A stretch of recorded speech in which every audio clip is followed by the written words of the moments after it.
လူကြီးမင်းအပေါင်းတို့မင်္ဂလာပါရှင်ချမ်းလုံးလေးကကြိုဆိုပါရရှင်မင်္ဂလာပါရှင်ဒီတစ်ခါတော့မြမသမိုင်းရဲ့ရွှေရောင်ခေတ်ဖြစ်တဲ့ပကံအင်ပါယာကိုစီးလုံးခဲ့သူဗုဒ္ဓဘာသာနဲ့ယဉ်ကျေးမှုကိုမြင့်တင်ခဲ့သူထင်ရှားသောမင်းသုံးပါးအကြောင်းကိုတင်ဆက်ပေးသွားမှာဖြစ်ပါတယ်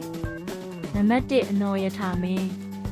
အနော်ယထာမင်း1044-1089ဟာပထမဆုံးပကံအင်ပါယာကိုစီးလုံးတည်ထောင်ခဲ့သူဖြစ်ပါတယ်။သူဟာမွန်ပြည်နယ်ကနေပိဋကတ်စာပေတွေကိုပေးဆောင်ခဲ့ပြီးထေရဝါဒဗုဒ္ဓဘာသာကိုမြန်မာပြည်မှာအမြင့်တွယ်စေခဲ့ပါတယ်။အနော်ယထာမင်းကတော့မြမသမိုင်းမှာပထမဆုံးစီးလုံးအောင်စွမ်းဆောင်ခဲ့သူပါ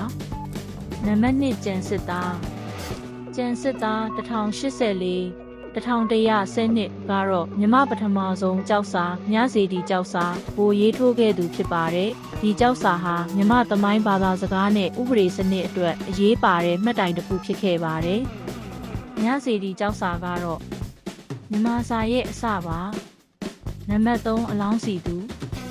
1121-1169ဟာရွှေစည်းကုံစီတီတော်ကိုတီထားကိုးကွယ်ခဲ့သူဖြစ်ပြီးတီဟောတိရိလင်္ကာနဲ့ဆက်သွယ်ကဗုဒ္ဓဘာသာကိုကမ္ဘာအဆင့်မြင့်တင်ခဲ့ပါတယ်။အလောင်းစီသူမင်းလက်ထက်မှာပကံဟာအာရှရဲ့ယဉ်ကျေးမှုဗဟိုချက်ဖြစ်ခဲ့တယ်။အနော်ယထာမင်းကျန်စစ်သားမင်းနဲ့အလောင်းစီသူမင်းတို့ဟာပကံကိုသမိုင်းတင်ခဲ့သူတွေဖြစ်ပါတယ်။ခုလိုကြိုးရှိစေမဲ့ဗီဒီယိုလေးတွေကိုအမြဲတမ်းတင်ဆက်ပေးနေမှာမို့ channel လေးကို like and subscribe လုပ်ထားကြပါနော်။နောက်ပိုင်းမှာတခြားမင်းတွေအကြောင်းဆက်ပြောပြမှာမို့စောင့်မျှော်ကြည့်ရှုပေးပါရှင်။